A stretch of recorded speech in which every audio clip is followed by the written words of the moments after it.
Hello everybody, welcome to The Insights YouTube channel. Today we are going to discuss an interview question which was asked for the data scientist post in Infosys. So this will be the second video of data science important topics playlist, and this will be highly related to the previous video which was about the accuracy metrics, and I have also talked about the confusion metrics there. So if you are not clear with the idea of confusion metric, kindly check the video. The link will be attached, and also there will be a card there in the top. Okay, so let's begin this video. So here will be an interview question, which is actually for data scientist post in Infosys. Let's begin. So the question is, a model has 300 rows, means we have 300 entries. 30% of the data is not fraud and remaining are fraud. But model predicted 40% not fraud when tested on the whole data. Given the recall of not fraud class is 0.3. So draw the confusion matrix. So here information is given, and now we have to draw the confusion matrix. So probably you all know about the confusion matrix. If not, kindly check my previous video of this playlist only. Okay, so let's begin the solution. So I have also mentioned the question here, so you can correlate with the information. So the information from the question, what are the information? The total number of rows are 300. Actual positive, it is already told in the question that 30% of the total rows are actually positive. So it comes out to be 90. So we are taking not fraud as the positive values. So actual positive is 90. Rest of the rows, so it's 300 minus 90, that is 210. So 210 entries are fraud and 90 entries are not fraud. So those 90 are actual positive and 210 are actual negative. And the predicted positive, as it is already said in the question, that predicted positives are 40% of the total data set. So it comes out to be 120. 40% of 300, that is 120. Now the predicted negative. So the predicted negative is 300 minus 120. Predicted positive is 120. So predicted negative are 300 minus 120, that is 180. And now it is also said that recall for not fraud is 0.3. So we have got all the information. Now let's proceed with the solution.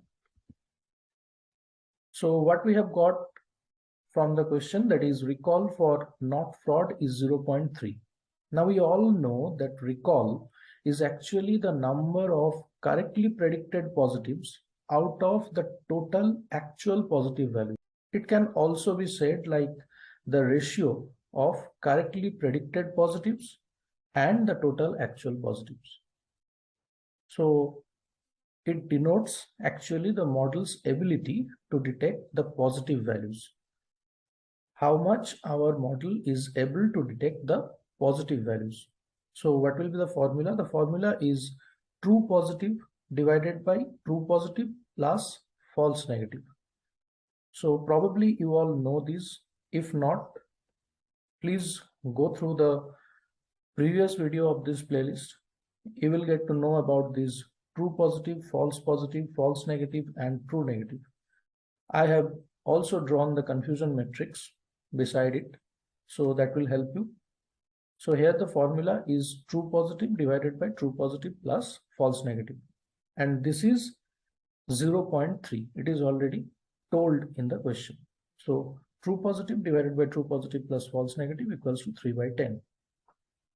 Now, we all know that total actual positives, actual total positive values are true positive plus false negative.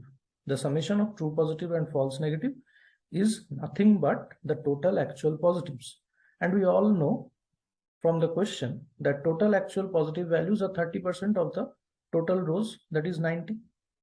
So we can say TP plus Fn equals to 90.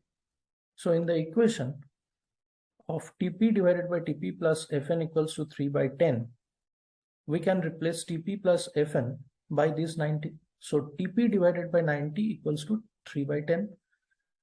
Now from this equation, we get TP equals to 27. That is, the true positive of our confusion matrix is 27. So there are 4 components in the confusion matrix, and we already got one, that is the true positive, which is coming out to be 27. Now, we have recently seen that true positive plus false negative equals to 90, that is the total actual positive values. And we got true positive to be 27. So false negative will be 90 minus true positive, that is 90 minus 27, that is 63. So from this equation only, we have got true positive to be 27 and false negative to be 63. Now let's proceed further. So as we already got true positive equals to 27 and false negative equals to 63, and we also know that the total predicted negative values by our model is actually 180. It is already said that 40% of the total predicted values are positive. So the rest 60% are negative, that is 180. So the total predicted negative values are 180. Now total predicted negative is nothing but the summation of false negative and true negative. Okay, the total negative values, false negative plus true negative. So 180 equals to false negative plus true negative. We have already got the value of false negative to be 63. So 180 equals to 63 plus true negative. From this equation, we will get the value of true negative to be 117, 117. Now again, we know that total actual negative values are nothing but false positive plus true negative. And what is the number of total actual negative?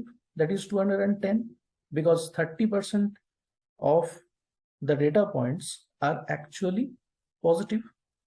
So the rest 70% are negative. That is nothing but 210. So 210 equals to false positive plus true negative. And recently we have got true negative to be 117. So we can say 210 equals to 117 plus the value of false positive.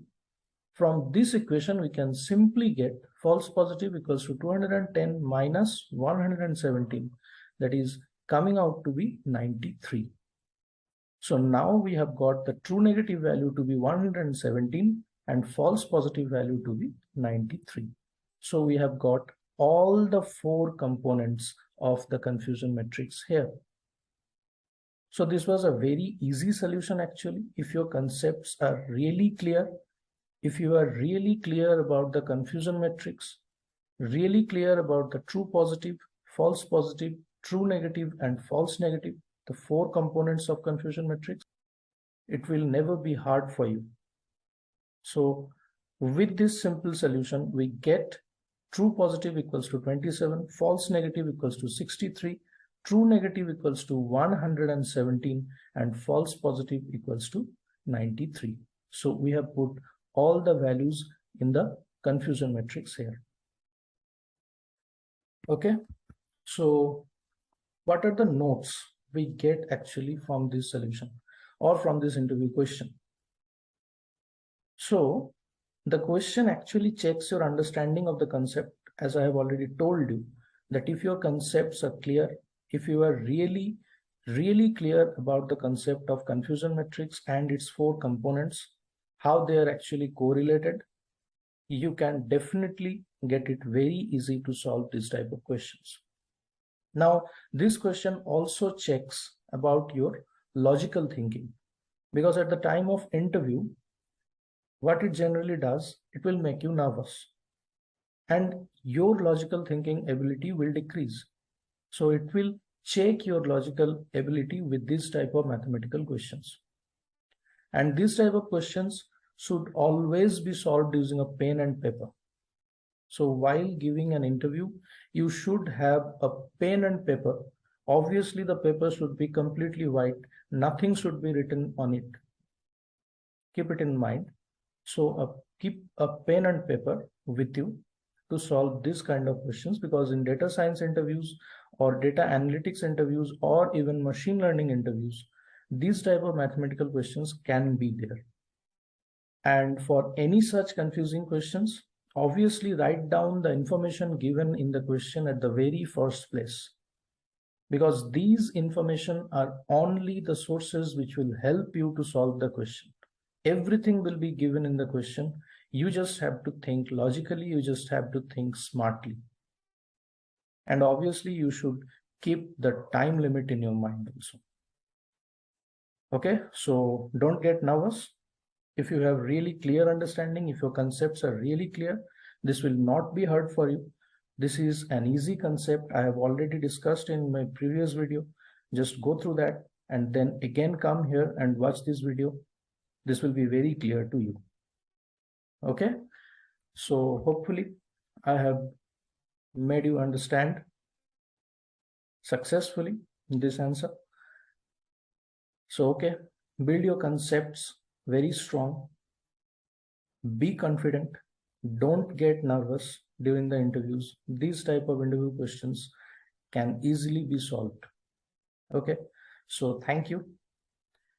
Come again to visit the Insights YouTube channel for this type of interview questions and many such topics to be discussed. Okay, bye. Subscribe the channel, like this video if you like the explanation, and also share this video among your network. It may help you, it may help others also to solve a good interview question. Okay, bye. Thank you.